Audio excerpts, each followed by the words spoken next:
previously on Spirit on Tap, we had Bora, who was in the process of finding an individual that his master Almok had asked him to find, who had then sent him off on a mission to clear out a warehouse.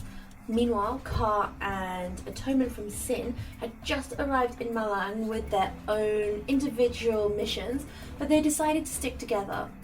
Completely by chance, these individuals had all bumped into each other on the dock, and Bora had offered to introduce them to Almok in exchange for a bit of help in regards to this warehouse. So they went and found this warehouse, and when they opened up the warehouse, they found inside some creatures that had run amok within the warehouse, and they had to fight them. And we left the last session with them preparing to fight. You take a look. I'm going to need initiative rolls from everyone, please. Ooh. Oh, for fuck's sake. That's not very good. Oh, hang on. Sounds like we're all rolling just the best. So you all went to your first combat and you die. Brilliant. Right, end of campaign. Could be worse. Okay, so can I have any initiatives over 20? Oh my god. Any initiatives over 15? Wow. Alright, no, this is fine. This is fine. Any initiatives over 10? Oh my god. I got 10. We are off to the What's your dexterity atonement? My dexterity is +1. It's a 12. Okay. Oh my god. Bora got a 7.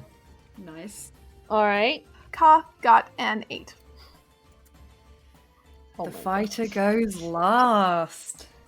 Wow, we're here for him and he doesn't even show up when it's needed. Okay, cool. Loving this. It's like I'm not inside the warehouse. Yeah, you guys just handle it. I'll be right out here. Just holler if you need help. You know. We're here for you. I will allow a super quick nature check from Ka if you would like to figure out if you know what these creatures are. But while you do that, the one that is in front of you... 6. I'm assuming... 6? Yeah, you don't know what these are. The one in front of you will launch itself at you, and it's going to go for Ka to start with. So it's going to come forward and try and bite you with his mandibles. And he rolled a 21. I'm assuming that hits you, Ka? Oh, yeah.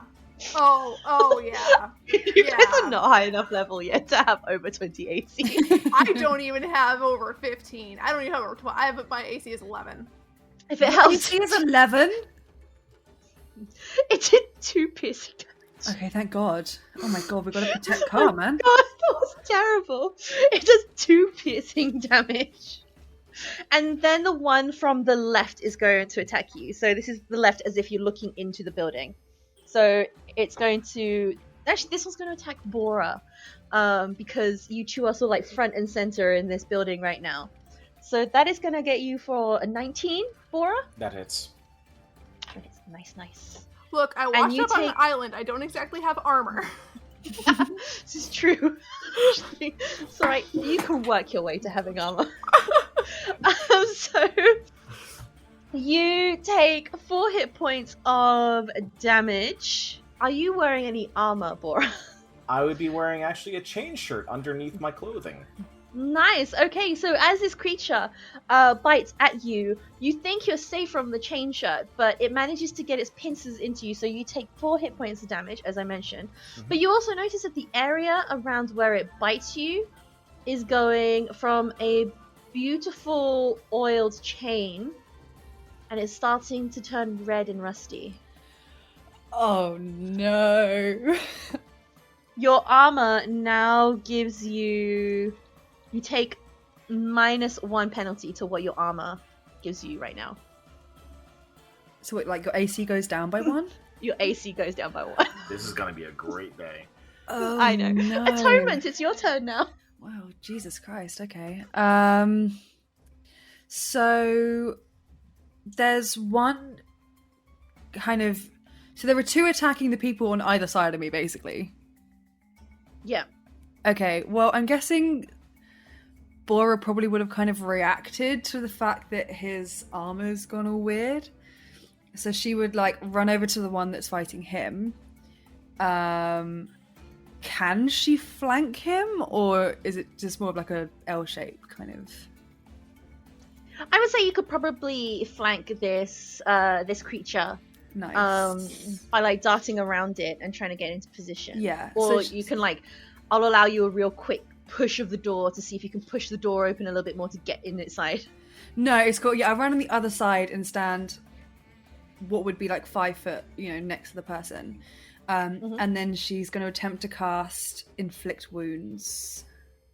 Ooh, So she gets okay. advantage from the flanking.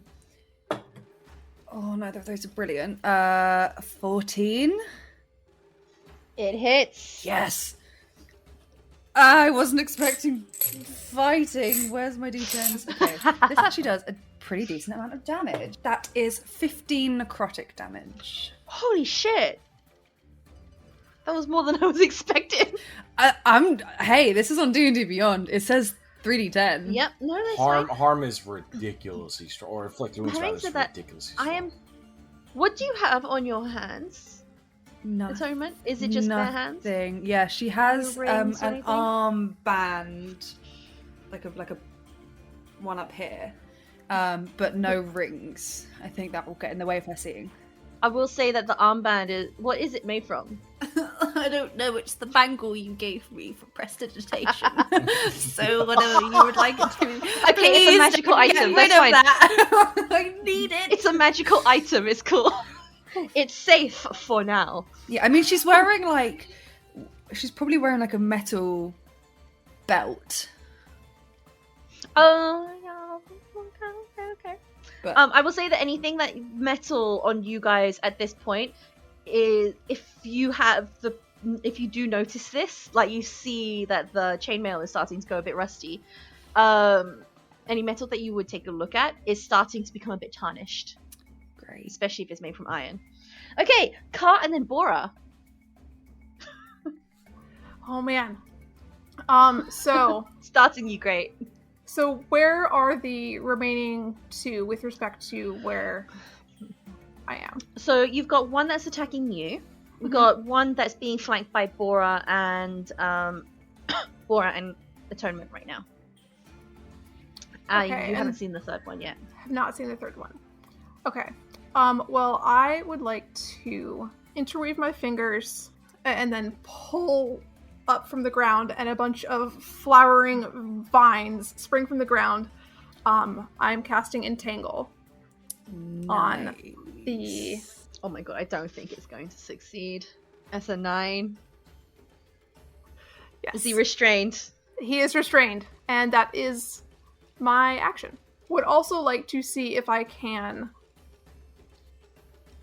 kind of duck behind a box or a crate or a corner or something that looks a little bit more safe. You could. If someone is restrained, then it can't give you an attack of opportunity. So yeah, you definitely could. Especially in the opposite direction to the monster that has attacked Bora. So it would be to your right. So there are some boxes and stuff that you could probably duck behind to get away from this creature easily enough. I will use my move action to do that.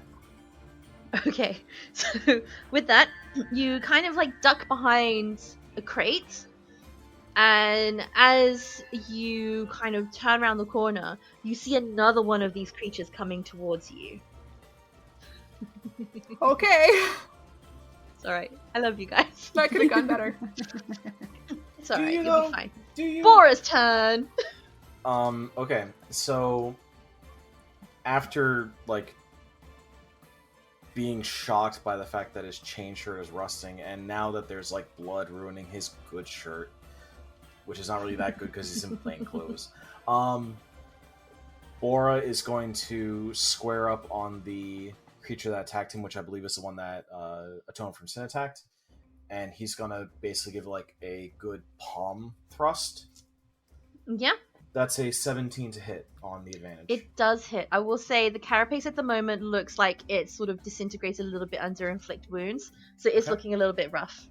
2 plus 3, 5 points of bludgeoning damage. Yeah. So as you do this blow, you can see that part of the carapace like cracks, and this thing sort of like hisses at you and tries to sort of like almost flinches away from you a little bit. Do a grappling strike on the one I just hit. Yeah, go for it. Expend 1 superiority die and then grapple a target as a bonus action. So I'm going to. I believe that grapple is an athletics check. Oh wow. That is a 30 to grapple. I rolled a contested natural 20, but with a 30, yeah, it tries to wriggle out the way, and you think it gets loose a little bit, but you manage to like loop your arms around the head a little bit in front of its front legs, and you just manage to pull it up so that some of the legs have come off of the ground. They can't move around so much. It's wriggling, but you're managing to keep a good grip on this creature. And that will be my turn. Alright, so this third monster is going to casually attack Ka. It's very rude. Very rude. So, alright, you shocked it just as much as it shocked you. So, it's a bit surprised, tries to attack you, but you manage to sort of like duck out of the way just in time for it to come and try and grab you. And it sort of like butts its head into the crate that is behind you a little bit. I rolled a natural one. So it tries to go for you, but you're just too quick and you just like duck out the way, and it just like crashes its head into the crate beside you. With that, it's going to be the restrained one's turn, so I'm going to have him roll a strength check. He rolled a 16. Would that beat Yes, that's enough. Entangle? Okay, so it's going to do that. Does it, when he breaks free of Entangle, does it use its entire action? Yeah, so it uses its action to make a strength check against the spell save DC. Okay, so it's going to kind of make its way. Once it's free, it's going to sort of like follow. It's going to go towards Atonement, I think, because Atonement is a bit closer, and it just saw it attack its friend. So its friend is now going to attack at disadvantage. Well, its friend is grappled right now. Can they? Would that attack be at disadvantage, or is it straight up no attack free? So let's have a contested grapple here. Oh my god! For me, it's a 19. I rolled a 9. Well, He tries to get free, but you do notice he's wriggling around. Your chain shirt is starting to fall apart because it's turning into little ringlets of iron oxide. So it is Great. now Atonement's turn, then Ka, then Bora. So Atonement, What's You really have exciting this- is this one monster is being grappled by Bora, and there's another one coming at you. I just clocked that I am also wearing a chain shirt, so that's Oh, so that's also that's starting going, to so disintegrate. that sucks. I mean, I feel like Bora's got that. He looks like a strong lad. So seeing the one that's coming towards me,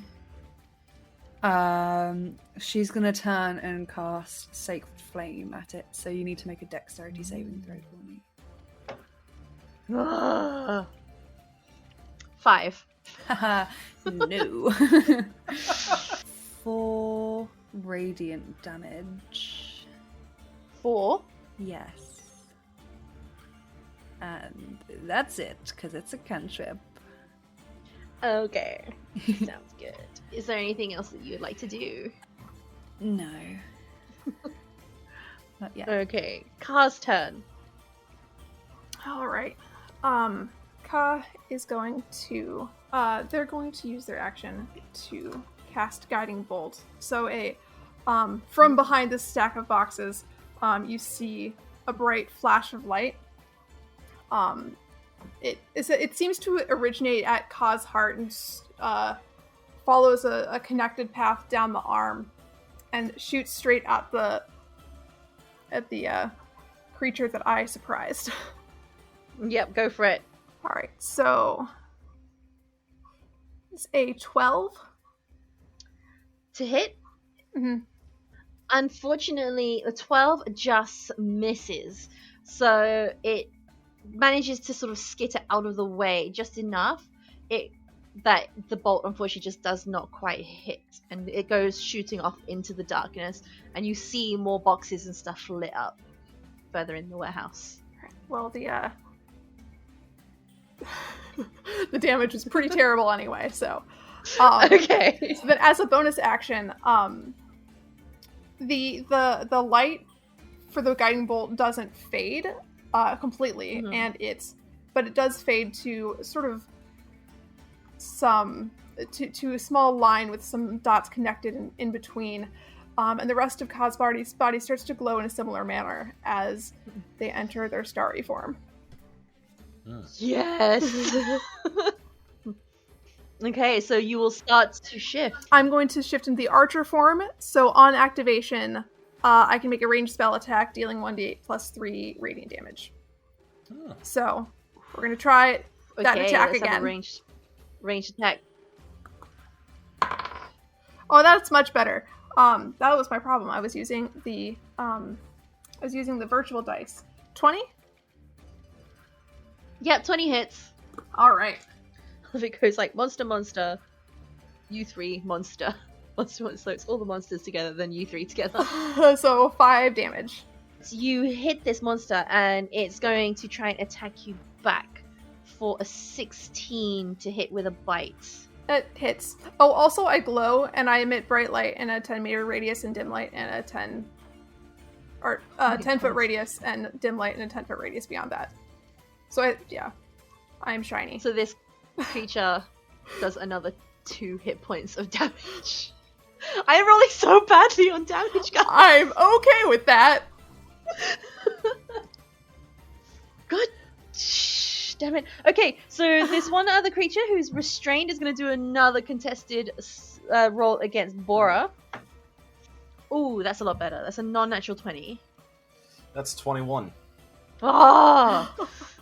Your Damn AC is 21? No, it's a so contested it's strength. Oh, ignore me. I'm deaf, apparently. Okay. Yeah, so my athletics mod is a +5, and I rolled a 16, so 21. Nice. So this other creature then is going to fail to attack Atonement, because I'm pretty sure a 9 does not hit you, Atonement. No. I did.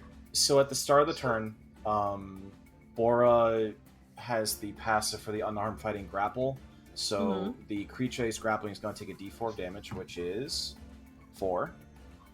It takes 4 damage. Yeah, 4 bludgeoning damage. So basically, Bora now, with the grapple, he's going to be trying to actually rip apart the mandibles on this creature. Cool. Yeah, okay. So you managed to pull, and you kind of feel like part of the carapace like lifting a little bit underneath your arms, but it's not really done a huge amount of damage, unfortunately. And then with the attack roll, Bora now is going to try to like exert even more force, but he's going to sort of redirect the pressure where the mandible is obviously pulling against him. He's now going to like lean into that to give a strike across the face of this creature. It's a 14 to hit. 14 hits. Oh, nice. That's going to be another 4 points of bludgeoning damage. Ooh, nice. I'm going to use my bonus action for Daunting Roar. Well, I rolled a 2 and a 7, so I'm assuming they both fail? Yeah, they're frightening me until next turn. Excellent. Okay, well, that's fine, because the other one is now going to attack Atonement from Sin. Whoa, shit! Oh, I'll pick that up in a second. That's a 13 to hit Atonement. Okay, well, the question is my armor still intact or not? It is still intact. It's starting to look a little rough, but until it is actually hit, it's not going to damage. Okay, then it's not going to remove any of these. Then it does not hit me. Okay, so it comes for you, but you manage to sort of just step out of the way as it comes past you, and sort of it turns around to sort of like mash its mandibles in your direction. Atonement, it's your turn now. Ooh, okay. She's gonna kind of look at this creature and shake her head, and she's just gonna like extend her hands and she's going to cast on all 3 creatures. She's going to cast Bane. So I need you to make a charisma saving throw for me. Nice. Okay, so the one that's restrained rolled a. You said it was a charisma. Yes. Oh my god, it's -2 to charisma. Good. Rolled an 11. That fails. The one in front of you rolled a 7. That fails. And the one in front of Car rolled a 17. Okay, that one succeeds. So the other 2, This one's a beast.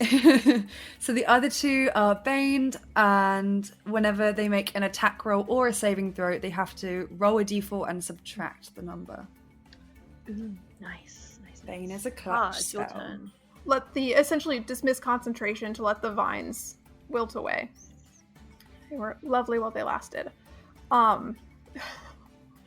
Get away, and I'm going to backpedal a little bit as I cast. I'm going to cast Moonbeam. Ooh. Onto... So when you say you backpedal, are you going to move out of melee range? That's right, I am in melee range. No. I'm not going to do that. So I will just go ahead and cast the spell then. So that's a non-natural. Oh, it's not natural. It's a 19. I don't know why I was saying a non-natural 19. It's a 19. Dang it. Okay. So it takes half as much damage. So I rolled a 17, so it'll take half of that. So I was just gonna say it hits, and this thing kind of like again does angry like chittering with its mandibles, and almost you get the impression it's trying to hiss at you. Oh, it's so cute. Does this feel like a natural creature, by the way? I would say it does. If you want to, I'll allow you to do another quick nature check to see if you figure it out. But just from the looks of it, it kind of looks like this is a creature that is not in its element at all. Okay.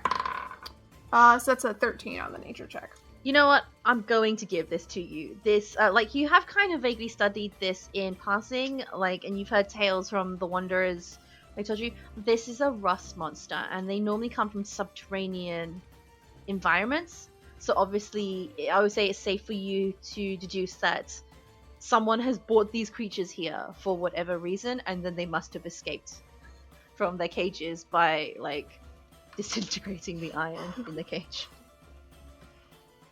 Alright. Also, if they're shape changers, they make their saving throw with disadvantage. Nice. You're okay? And I'm also going to use my bonus action, so that's a 20 again. That hits. And 6 damage this time. Nice. Okay, yeah, so he's starting to look kind of rough. He's been hit by a moonbeam. He's been hit several times by, like, magic. So this rust monster is starting to look a little bit on the rough side. Parts of his carapace have cracked open. But he's still on his feet. He's still managing it. Bora's turn. So again, the creature that's with me takes a d4 passive grapple damage, which is 1 bludgeoning damage. And then, just like before, trying to whale back with the momentum of that mandible into the creature's own face. Thank God I have advantage. Because it was a natural 1, and then it was a 19. That hits. For 5 points of bludgeoning damage. How's the creature looking right now? He's looking okay. Like, parts of the carapace are starting to crack open, but he's generally looking still quite robust. Okay. So this creature that has been pummeled by Car is going to try and attack Car back. He's very angry. Rolled a whole 2, which means 5 to attack. It's going to come at you, but you manage to sort of like step out of the way, or just like kind of shift out of the way so that it misses you. Now that you like you're getting the hang of these monsters now. It is now going to be the one that is restrained. He is going to roll to try and break out of your grip. He is also baned, yes. Roll a 6, take away a 3. I rolled a 14. Nice. Yep, still restrained. Now this other one is going to attack Atonement. Does a 13 hit? No. Whoa, that was so smug. Yeah, so it tries to attack you again. But again, you sort of just like shift a foot out of the way enough, like just step out of the way enough that it just kind of goes sailing past you. Atonement, it's your turn now. Okay. So, I think she is the one that just tried to attack her. How far away is that from her? I would say it's within reach. Okay. Easy. If it's within reach, then she's going to cast Inflict Wounds on it again, because that's a fun Nice, spell. okay. So that Roll your is an 18 to hit. It does hit. Yay. So, Let's have your damage. that is... Oh, not very good. Okay, that's better. 9. Maths. That is 14 necrotic damage. Okay, so as this thing goes past you, you step out of the way and just touch your hand on the carapace. And as you touch it, you just pump loads of magic into it, and it starts to sort of like twitch and convulse. And as it's finished going past you, it just crashes into the floor and is lifeless. Hell yeah. And she'll just kind of like, just go, Car, it's your turn. So, just to clarify, Moonbeam is a concentration spell that lasts up to 1 minute, and as long as the creature is in the spell area at the beginning of my turn, it needs a saving throw, or it will be engulfed in ghostly flames that cause searing pain. 13 for Constitution. Constitution, Yeah. was it? Yeah, okay, so I rolled a 13, so it takes half damage.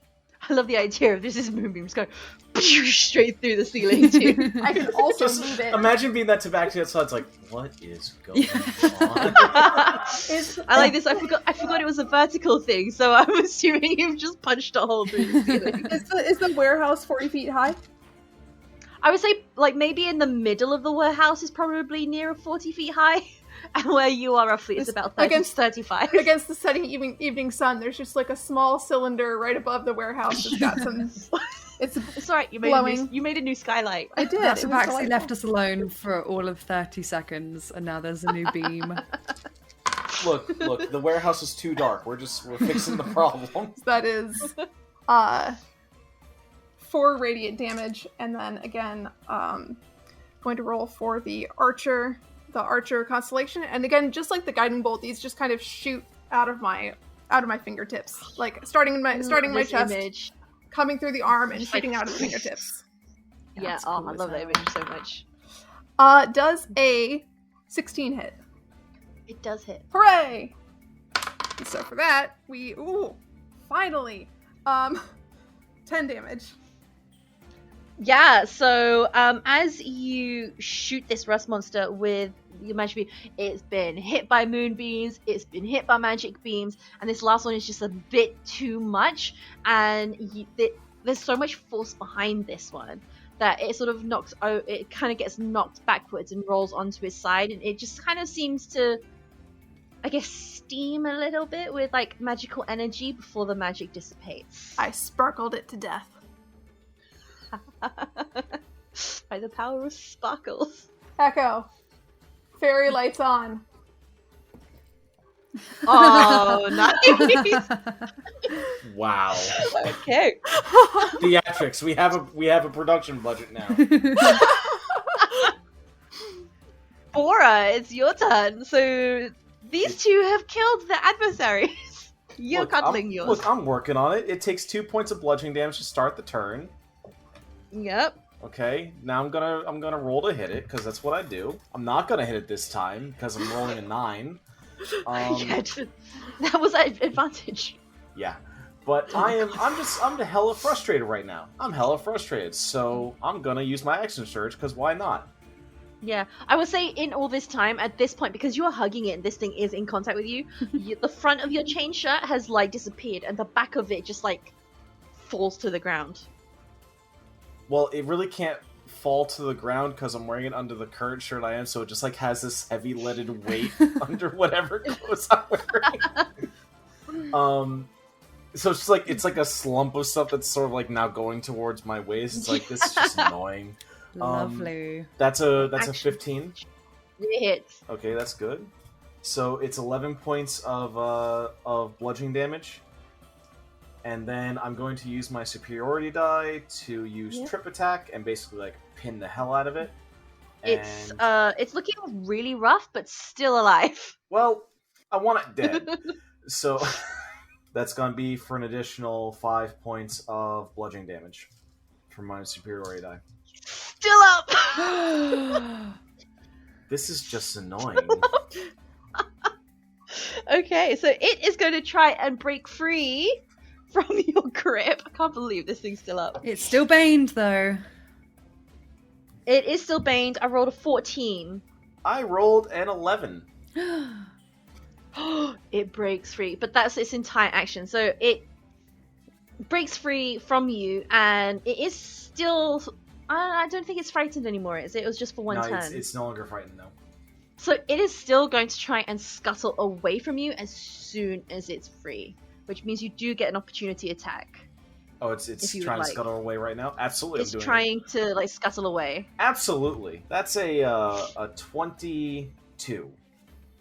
All right, how are you attacking it? As it's trying to scuttle, away, it's gonna be nuh-uh and just like a slash underneath the carapace at like its underbelly. So I guess that'd be the abdomen, and that is gonna hit for 8 points of bludgeoning damage. With that, you manage to slash this thing open, flipping it over in the process and cracking through all these carapaces, and it just sort of like sits there and it twitches, and then it kind of falls still. And there's a few moments where you guys wait for potential other attack, but nothing happens. I start to move the moonbeam around. As you do that, you're just causing a slightly bigger hole in the ceiling as well. I mean, I don't know if it burns the ceiling. I think it's any. I'm not gonna. Yeah, no, I just love the image of you just like.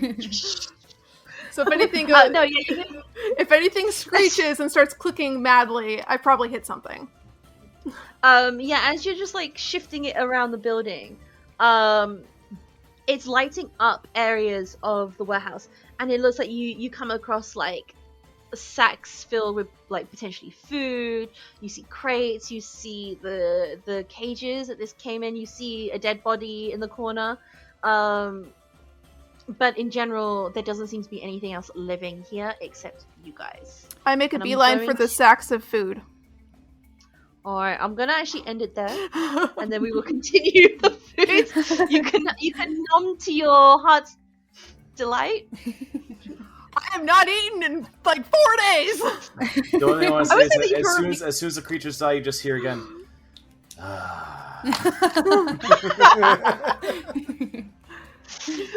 So we'll leave it there with... I would say you probably could have eaten on the boat. But yeah, we'll leave it there. We'll continue next session in the warehouse after the battle. I was just gonna say, I'm pretty sure I did the rust mechanics wrong, but fuck it, that was fun. That was so cool. That was wicked. I was very thankful to not have any metal on me. It was really cool to watch. I wasn't expecting a rust monster in the first combat. I have a plan to fix that. But we'll see that next. I would say, yeah, so one of you, Bora, you've lost your Not yet. I can fix this. Chekhov voice, I can fix this. Atonement is on the verge of being lost. So with that, I'm going to say goodbye to everyone. I guess Twitter's going to have most of our updates, but on Twitter and TikTok at Spirit on Tap D&D or our website spiritontapd&d.com. You can follow me on Twitter at AnnaS100. Or what about you guys? Anything? What are your Twitter accounts or social media that you'd like to give a shout out to? I'm Ginny at Ms. Ginny Liz on both Twitter and Instagram. You can catch me, Eric, at Slippers Cosplay on Twitter. And I am It's Songbird on Twitter and Songbird Cosplay on Instagram. With that, we will rejoin our heroes in a few weeks. Bye, everyone. Bye. Bye.